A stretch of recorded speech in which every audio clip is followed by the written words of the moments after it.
Hi, good evening. My name is Brooke, also known as Aurora Elliptica, and I will be doing weekly videos, just telling everyone who I am and what I'm about. Just there's a lot of people that want to get to know me personally.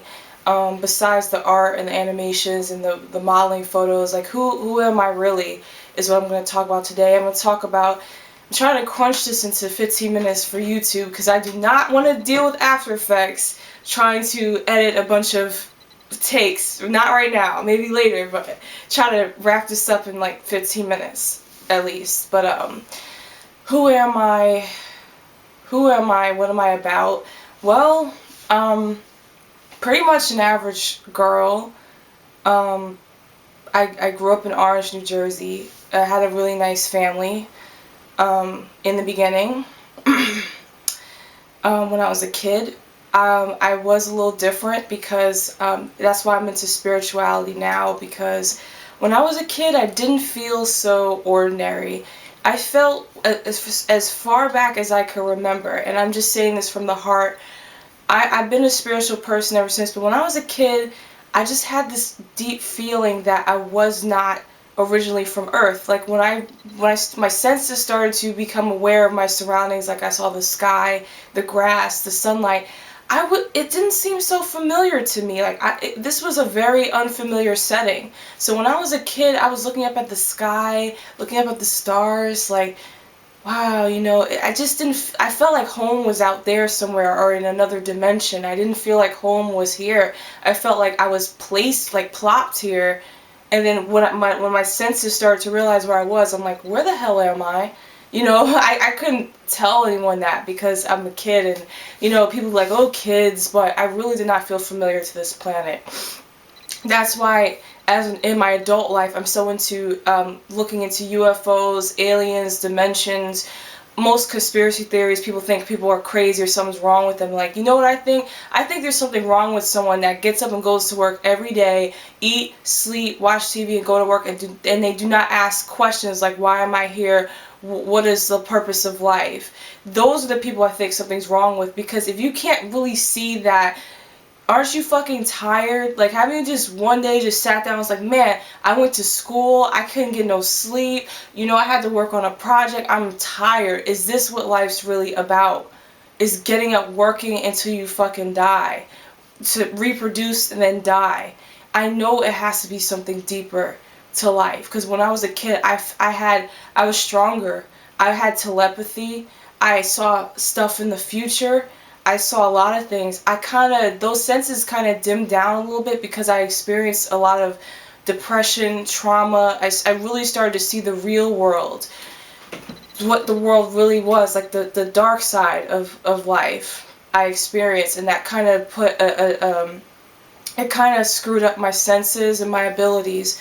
But I believe they're still there if I work hard enough to connect back with that. I used to have telepathy. I used to have a lot of things I didn't really talk about because, people thought I was weird or something was wrong with me. And it's funny because I wasn't a talker. I didn't really talk that much. I was an observer. Like, I just watched people. I looked at everything. I really didn't have much to say. I was very, very shy and timid, very, very emotional. Just very, like, if something said, don't do that, that's wrong, I would just be so like, oh my god, I never want to fuck up again. I was one of those OCD people where it's like, I hate fucking up. When I was in school, I really didn't care, like, I was failing and stuff because my mind wasn't on my work. But one day I just said to myself, I'm tired of failing, like, I know I could do the work, I'm just don't care. After that day, I became a great student. I got good grades. I got good grades. I was in honors, briefly. I did a lot of amazing things that I didn't even imagine I could do at school.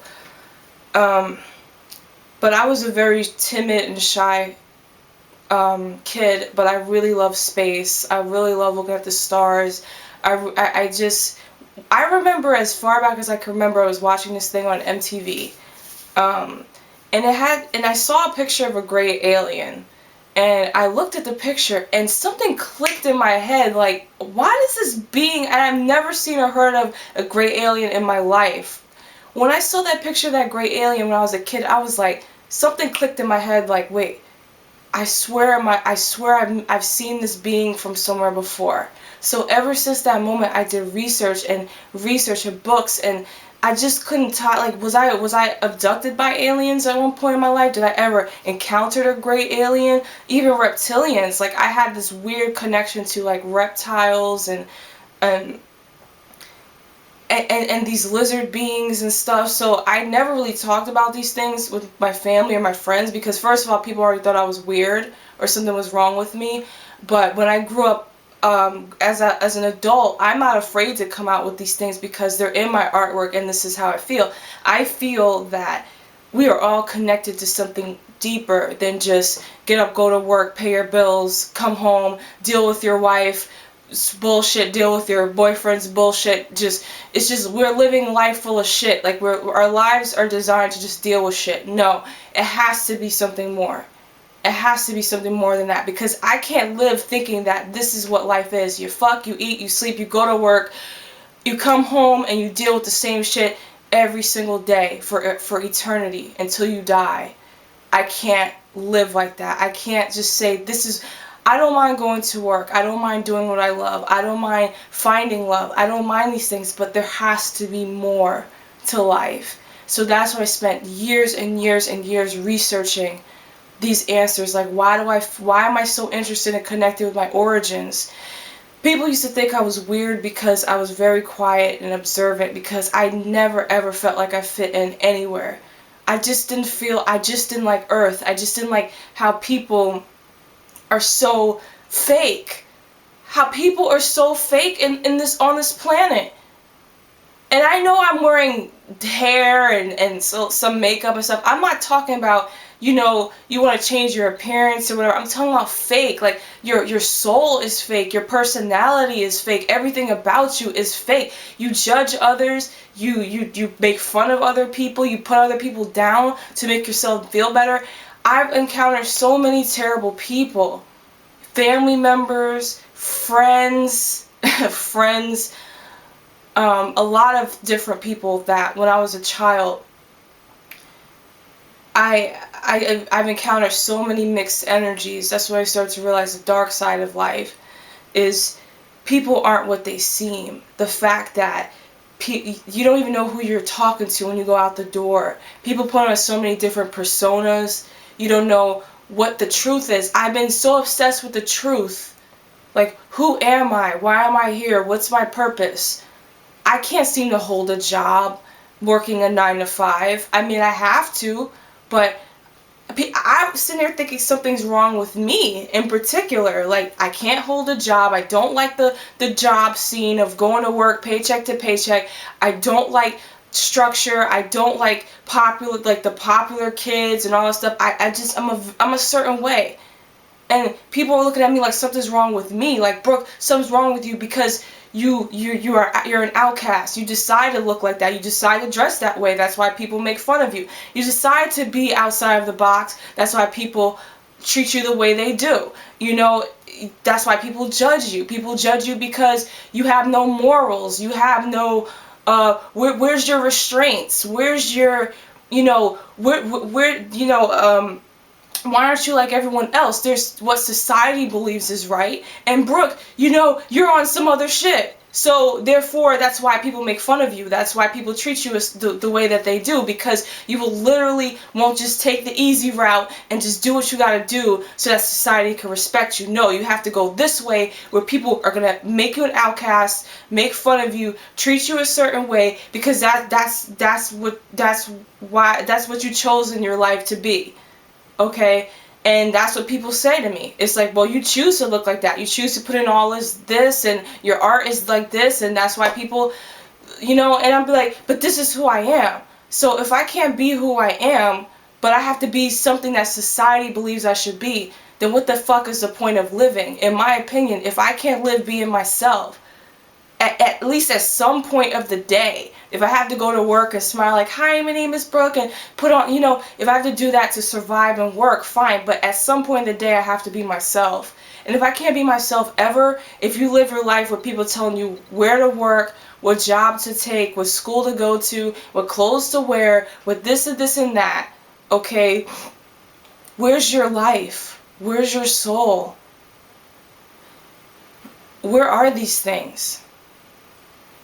That's what bothers me. When so many years I thought something was wrong with me. I thought, wow, because I like to study stars and space and study different alien creatures like reptilians and greys and Arcturians and millions of different races of aliens.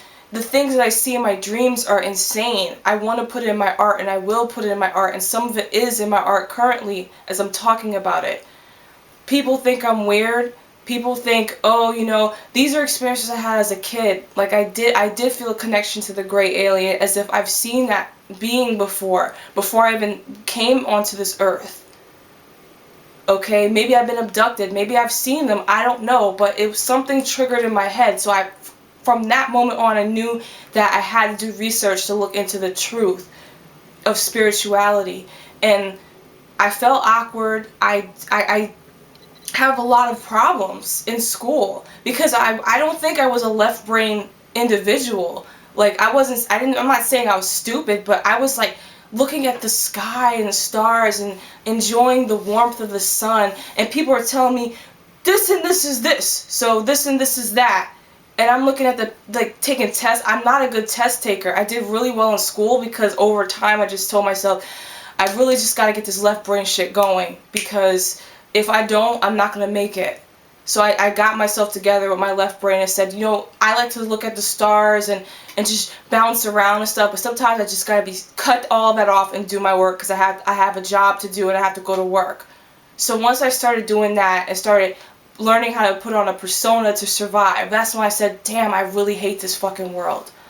I do. Like, I fucking, sometimes I need a breather. Like, I just want to be myself in the office. I just want to be myself. No. That's not reality. So this is not reality. This is a fucking dream world. And I believe that, because if I have to get up every day just to be something I'm not because it pleases other people, I hate that. I really do. I hate that. People think something's wrong. It took me years to realize there is nothing wrong with me.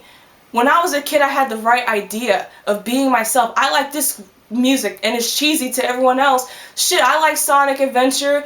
Okay, I liked video games. Okay, I liked Gex Enter the Gecko. I like Spyro. I like all these different things that people made fun of me for. Like, oh, so she's weird. Something's wrong with her. Like, once I realized there's really nothing wrong with me, there is something fucking wrong with this world. Because in a world where you just can't be yourself, it's just ridiculous. I can't. People will sit there and tell you because someone has passion and heart and like something to do, and they're different, and they don't want to live by the rules. They don't want to live by, I'm not saying like jump in an intersection or something, but I'm saying that they're tired. When you're so tired of being something you're not, it's just, it hurts the soul. That's why they say when you're a musician or artist, you start to sell your soul. It could mean on a deeper level. It could mean many more things, but what I believe is you stop doing what you love and you do what makes money. And that's the hardest part as an artist, because an artist is one of the hardest jobs, because it's like you don't get that much money. You get a lot of fans, you get a lot of love, but you don't really get that much money unless you hit the right market or you have the right marketing team or something. So that's pretty much what I want to talk about for now. I will have some more stuff later to get into who I am and my thoughts and my feelings. So good night.